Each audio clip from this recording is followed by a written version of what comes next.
Prince Charles and Princess Diana's wedding on July 29, 1981, was hailed as the wedding of the century, and for good reason.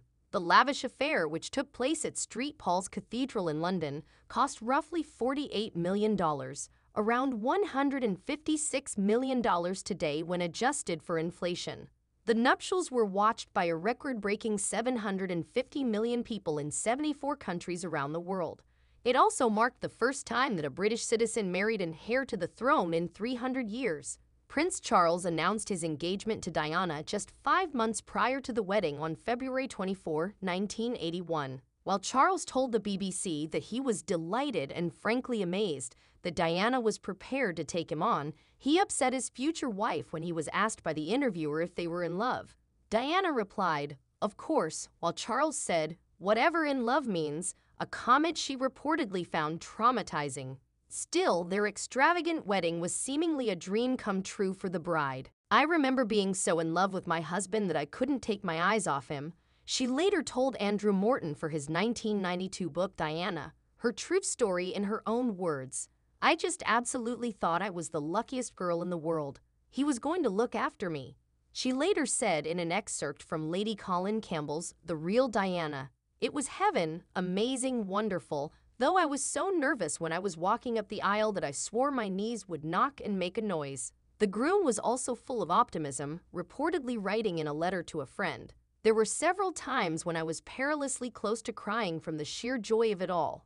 Diana, who met Charles only 13 times before marrying him, according to a series of private tapes that were recorded in 1992 with her voice coach, Peter Setlin, would later reminisce on her big day a bit differently, reportedly calling it the worst day of her life. "If I could write my own script, I would have my husband go away with Camilla Parker Bowles and never come back," she reportedly said in the tapes, which were aired in a 2017 documentary titled Diana. In her own words, though the pair would ultimately divorce in 1996, just 1 year ahead of Diana's untimely death by a car crash, their wedding day lives on in infamy forever.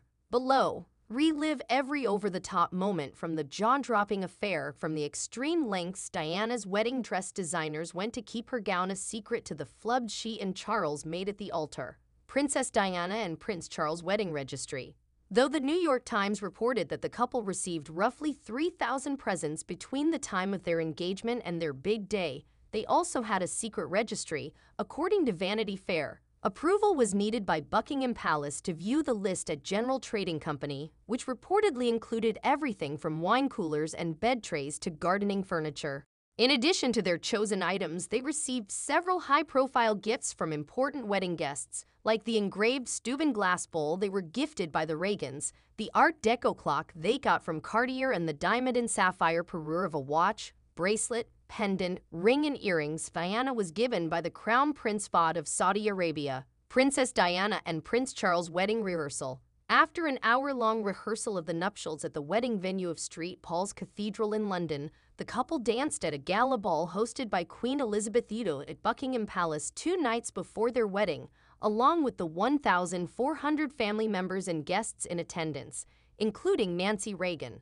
A pared-down dinner for 90 followed, after which the group parted ways. The country's largest fireworks display in more than 2 centuries was also held on the eve of the wedding, drawing hundreds of thousands of people to Hyde Park, including Prince Charles, who was on hand to light the first bonfire. The show was accompanied by music from 250 musicians who played George Handel's The Royal Fireworks Song.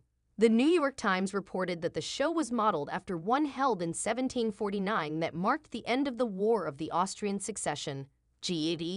Diana did not join in the celebrations, spending the night at Clarence's house with her sisters and bridal party in order to get up for her 6:30 a.m. wedding day call. According to journalist Penny Juder's book, The Duchess, The Untold Story, her future husband sent her a gift from Buckingham Palace in the form of a signet ring bearing his Prince of Wales feathers, along with a sweet note that read, "I am so proud of you, and when you come up, I'll be there at the altar for you tomorrow. Just look him in the eye and knock them dead." Astrologer Penny Thornton, however, claimed in an ITV documentary that the royal also had an unpleasant confession for his bride-to-be. "One of the most shocking things that Diana told me was that the night before the wedding Charles told her that he didn't love her, Thornton said, "I think Charles didn't want to go into the wedding on a false premise. He wanted to square it with her, and it was devastating for Diana, Princess Diana and Prince Charles' wedding venue." The pair's venue choice of St. Paul's Cathedral marked the first royal affair to be held there since 1501. In addition to its enormous seating, St. Paul's holds 3,500 wedding guests to Westminster Abbey's 2,000. Prince Charles gave some insight into the venue choice while speaking to British television networks. According to the royal, the cathedral was chosen in part for its spectacular acoustics, which he felt would provide guests with a stirring, dramatic, and noisy sound.